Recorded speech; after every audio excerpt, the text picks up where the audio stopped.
Good evening, everyone. In this video, I'm going to talk about the significance of the seventh day.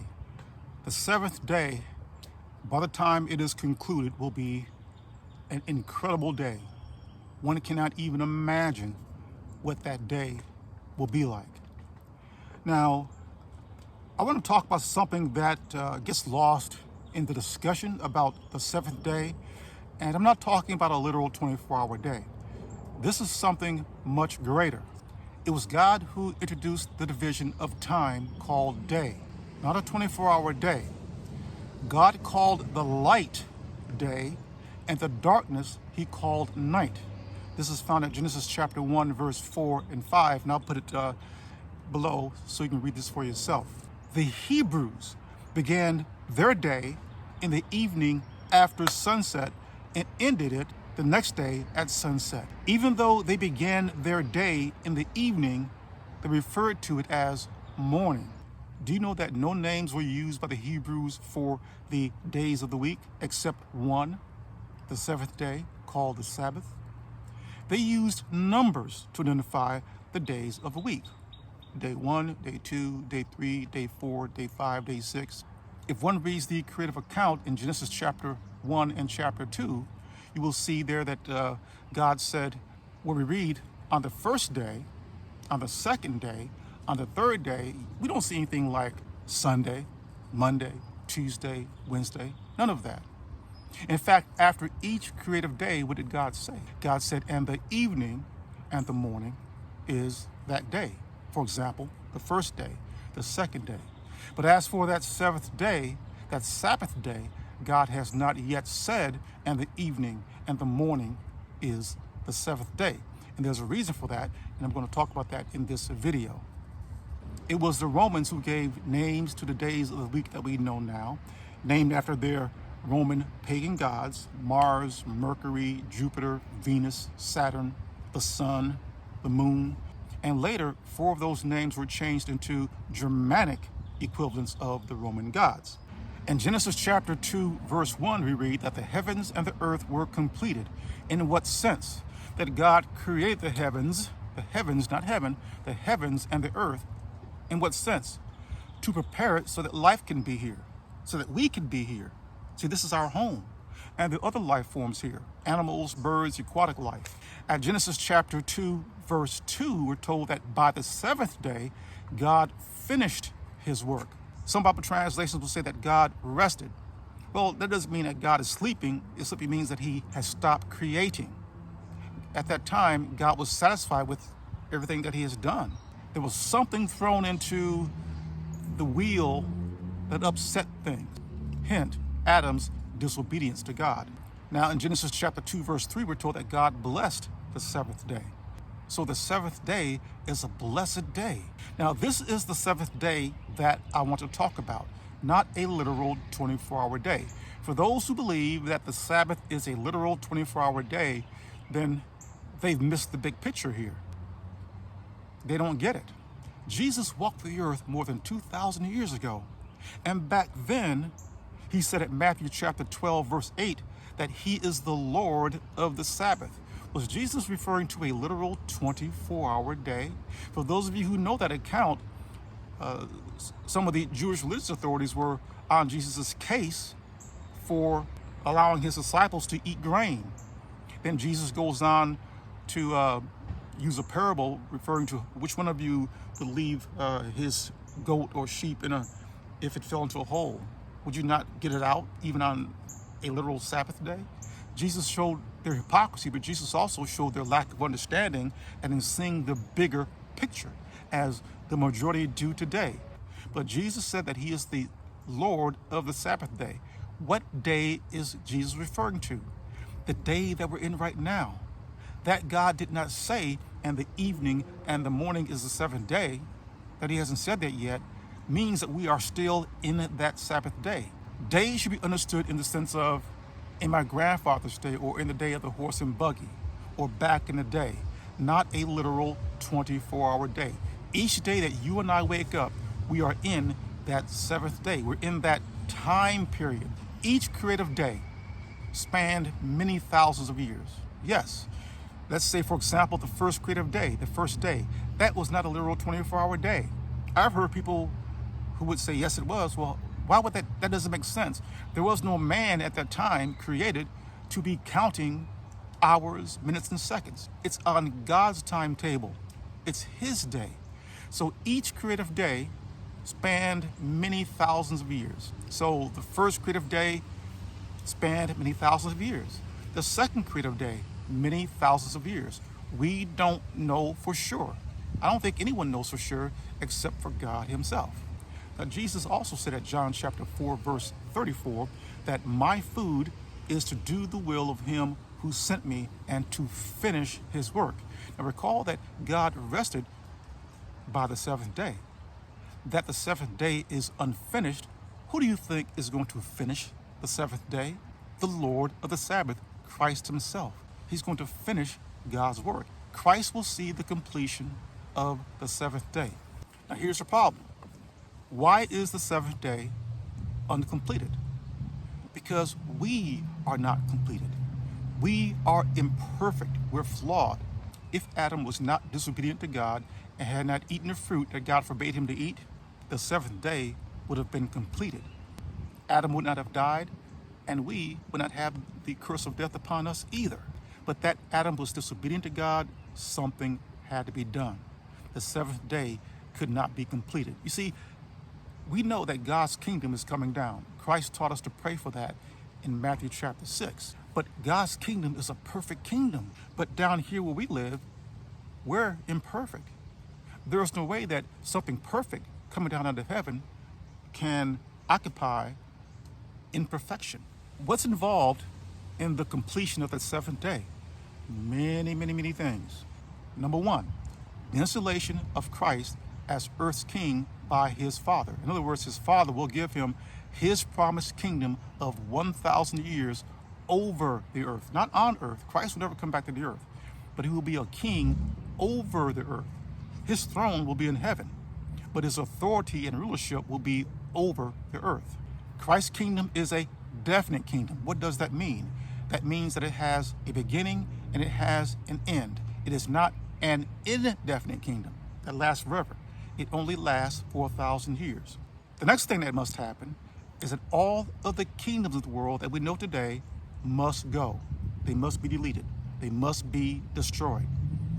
Christ will not share his kingdom with any of these existing kingdoms today. They must go. The next thing that must happen is that there will be a war in heaven between Michael and his angels and the dragon and his angels. And we can read about that in Revelation chapter 12. And for those of you who know that chapter, you know what the outcome is going to be. The dragon is going to lose that battle in heaven, and he's cast out of heaven down to the vicinity of the earth. So no longer will Satan and his disobedient angels have access to heaven. Now they're cast down to the earth. And this is where things start to take a turn in those future days. So that war in heaven will be unseen and unheard by us. The great dragon and his angels will be abyssed or imprisoned for the exact same duration of Christ's 1,000-year kingdom. 1,000 years. Why is that?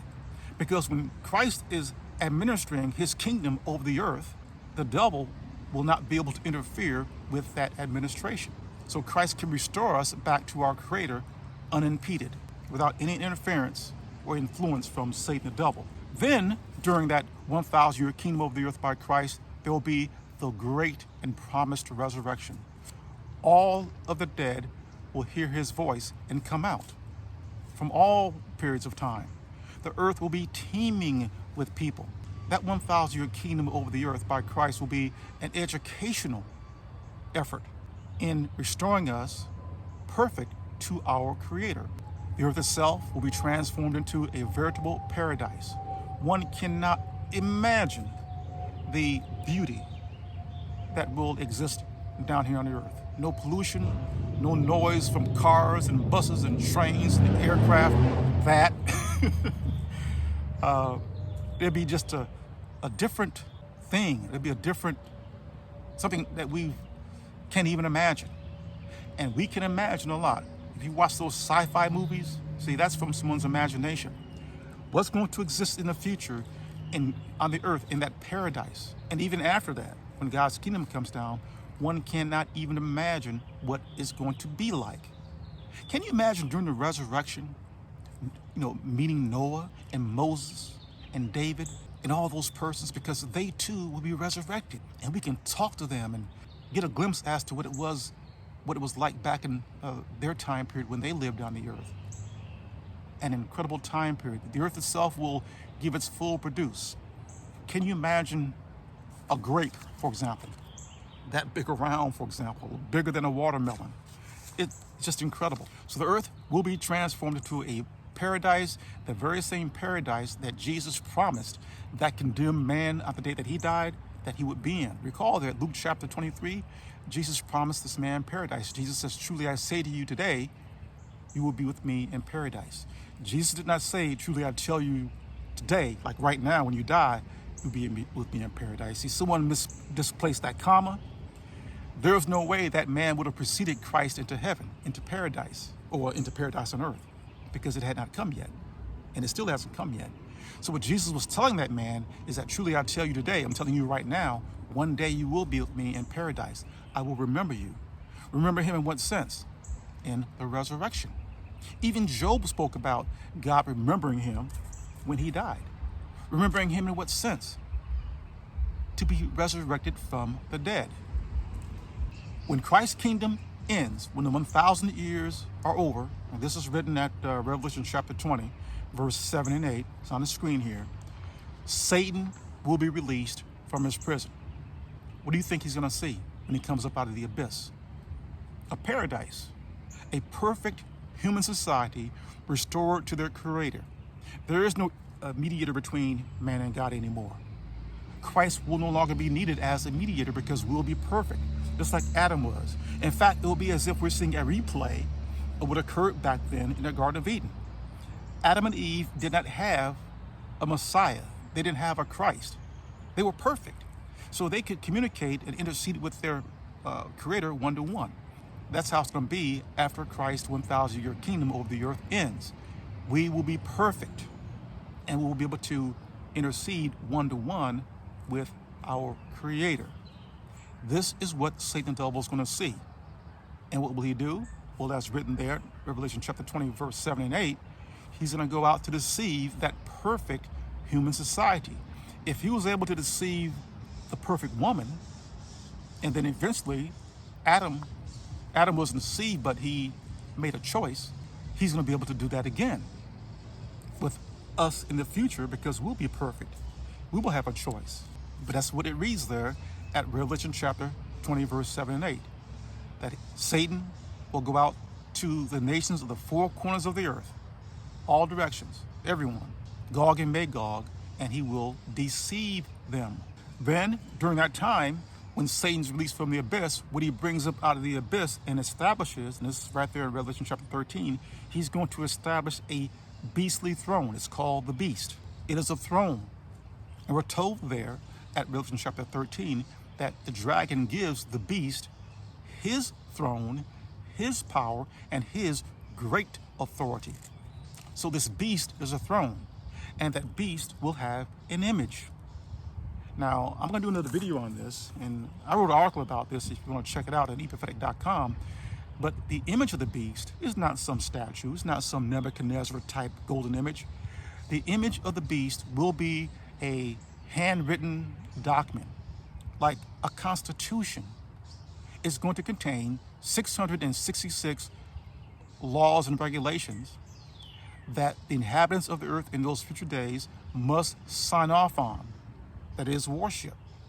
If they don't agree to it or sign off on it, then they'll be punished. They will not be able to buy or sell. Right here where I live in the United States, the image of the United States is the U.S. Constitution.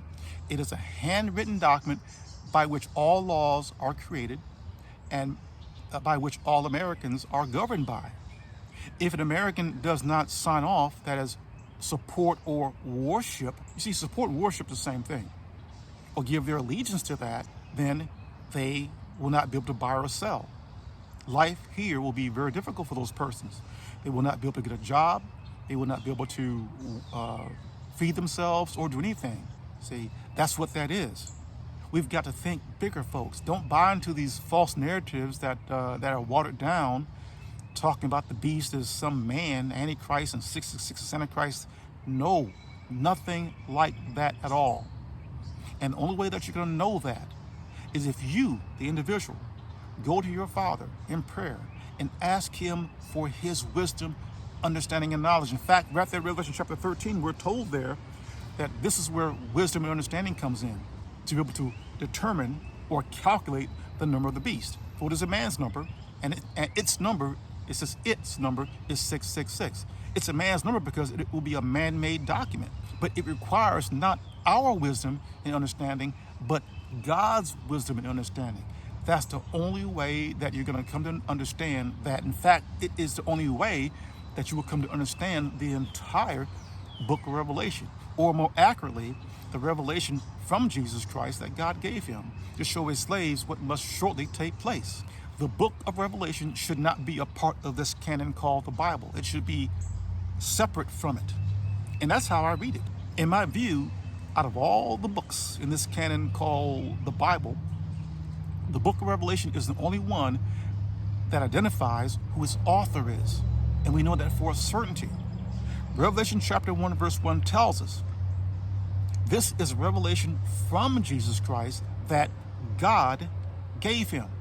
God gave Christ the revelation. So God is the author. We know who the author is. It is a fascinating read. It is a fascinating study. It is a fascinating spiritual journey too, if you approach the Father in prayer to help you along the way. So Satan goes out to deceive all the nations of the world in those future days. Then what comes then will be the Great Tribulation. That will be a great test as to our faithfulness. You see, things are winding down now. The devil knows that his time in those days are short. He knows that God's kingdom is coming down to take him out. So he prepares the earth, the people of the earth in those days, to resist that, to resist what he knows is coming down to the earth, God's kingdom. So Armageddon is God's war. It's not our war, it's God's war. This is not a war using carnal weapons, because those types of weapons will not exist in those future days. Armageddon is a spiritual war. It is a head game. It is a mind game. It is a spiritual war. The devil knows how to get to people. He's going to be able to lie and manipulate and to get people to believe that his beast, that his throne, is invincible. And there in Revelation chapter 13, we read there that people will cry out, who is like the beast? Who can do battle with it? So something is going to threaten the throne of the beast. But yet, Satan's going to have people so indoctrinated and brainwashed in those future days, because he's a very powerful angel, that they're going to believe that the beastly throne will be invincible, that not even God's kingdom can take it out. One should also understand that the throne of the beast will not be some chaotic and wayward place. It will be a peaceful and secure place. The only thing that Satan's going to require from people is worship. Listen, if you worship me through the beast in its image, I'll give you anything that you want. You want paradise? You got it. Of course, Christ will have left the earth a paradise when Satan takes over. Every desire of a person in those days will be fulfilled by the dragon through his beast, because people are going to give him what he wants, worship. He says, okay, you give me your worship, I'll give you this. Recall now, Satan offered Jesus all of the kingdoms of the world and their splendor for what? If he would worship him. Then after Armageddon, Satan himself is destroyed once and for all. Then that makes way for the coming down of God's kingdom to the earth. And we see that at Revelation chapter 21, verse 2, coming down to the earth. So for those of you who believe that you're going to heaven, you're not going to heaven. That's not our home. We're not from that place. If God's kingdom is coming down to the earth, what need is there for anyone to go up to heaven? So we see there in Revelation chapter 21, verse 2, the coming down of God's kingdom. We're seeing a theocracy. No more will there be human rule over the earth. It will be a thing of the past. No one goes to heaven. No human being goes to heaven. Jesus is very clear about that at John chapter 3, verse 13. And so when God's kingdom comes down to the earth, then from that point forward, it's all eternal life. And can you imagine us leaving the earth and visiting other worlds, planets, and galaxies? See, our minds, my mind can't take me there yet. But what's up there wasn't created for nothing. They were created for a reason. And there's no end to space. I believe that we'll be able to travel as angels do, because it is written, and I'll put it on the screen here, that we were created a little lower than angels. A little lower than angels. So I believe that we have abilities that are locked up in here. I read statistics that we use only a fraction of our brain. So only time will tell in those future days. So when the seventh day is finished and God's kingdom comes down to the earth, God will then say, "And the evening and the morning is the seventh day. It is finished." And we will live forever on earth. And this is written. In the last video, if you check it out, I've shared those scriptures with you, that the meek shall inherit the earth. And in Psalms, we're told there the same thing, that the meek will basically inherit the earth and find their exquisite delight in it forever. God did not create the earth to be blown up. He created the earth to be inhabited. The problem are the things that we put on the earth. What are those things? Worlds. Worlds come and go, but God's earth that he created, there's nothing wrong with it, it's perfect. We have simply been bad tenants. And bad tenants, you know what happened to them? They get evicted. Okay, so that's what the seventh day is. It is a span of time. It is not a literal 24-hour day. And we are in that seventh day as I speak. This is R. Jerome Harris. Thank you for listening.